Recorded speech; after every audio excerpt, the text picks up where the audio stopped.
لایەکانی هەفتەی حوتەمی خولی نایابی کوردستان و لە کۆمەڵی یەکەم هەردوو پێشمەرگەکە بە یەک گەیشتن. پێشمەرگەی هەولێر لەسەر یاریگای دوامی فرانسۆ هەریری میوانداری پێشمەرگەی سلێمانی کرد. یاریەکە بەهۆی بارینی بەفرێکی زۆر لە پیرمامەوە گواسترایەوە نێو هەولێر.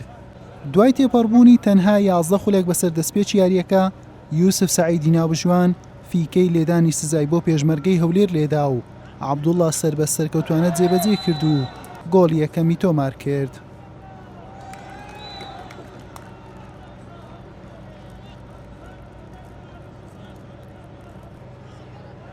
پێشمەرگەی سلێمانی ویستی یەکسانی هەبوو، بەڵام لە سەرجەم هێرشەکان سەیف جەمیلی گۆڵپارێز و بەرگری کارەکانی ئامادەی تەواویان هەبوو بۆ ڕووبەڕووبوونەوە.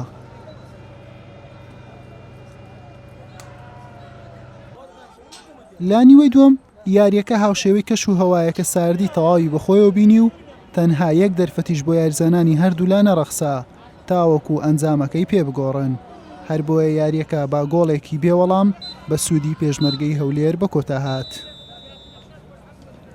ئەوە نییە بێنینەوە بەهانە بێنینەوە بڵێ کە یاریەکەمان دۆڕان و یاریشی باشمان کرد. ئێستا یاریە ئەتوانم بڵێم لە سەرەتای دوای زەمان چوونە دەرەوە لە بەبوونی پێکانەوە ئەو زیاتر ئەسیری هەبوو لەسەر پێکاتەکە نەمانتوانین بەداوام بێنین بە یاریەکە و شەوتێکەکە ئەمانتوانی گۆڵ بکەین، بەڵام شەوتی دۆم ڕیتمی فیقی بەرامە بە هەژمی پێچەوانی یاریەکرد بەڕاستی هەر ئەوە توانامان هەبوو کە بگەینە گۆڵ و چەند فرسەیەکیش، بەڵام گۆڵ تۆمار نەکرا. ئینشەڵا بۆ جۆری دووەم بتوانین بە شێوازێکی باشتر و بە ئەو نەقسانی کە هەمانە پڕ بێتەوە و بتوانین بەسەرکەوتی شاد بینەوە. ئەوە خۆتان ئاگادارن چونکە دویاری ڕابردوو شکستمان هێنا لەگەڵ یاری ئارات و دەربەندی خان بوو یاریەکانمان، دوای ئەوەش لەگەڵ هەندێک یەکسامان هێنا چونکە لە دوایەوە و یاریانش خۆت زانی زەختێکی زۆرەکەت سەر یاریزان و یانەکەش، بەڵام سوپاس بەخوای گەورە ئێمە توانیمان یاریەکی زۆر باش ئەنجام بدەین و توانیمان گۆڵ بکەین و ئەو گۆڵش بپارێزین تاکو و کۆتا خولەکان یاریەکە و سوپاس بەخوا خۆت ئاگاداری یاریەکە یاریزانەکە ئەرکیان قورس بوو بەڕاستی مانوشن چونکە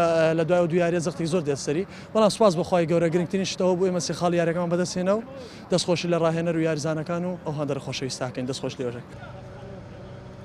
بەم ئەنجامە پێشمەرگەی هەولێر دوای دوو شکست و یەکسانیەک جارێکی دیکە بە سەرکەوتن ئاشنا بوویەوە و با 13 خاڵ و بە کاتی هاتەوە پێشەنجی کۆمەڵەکەی.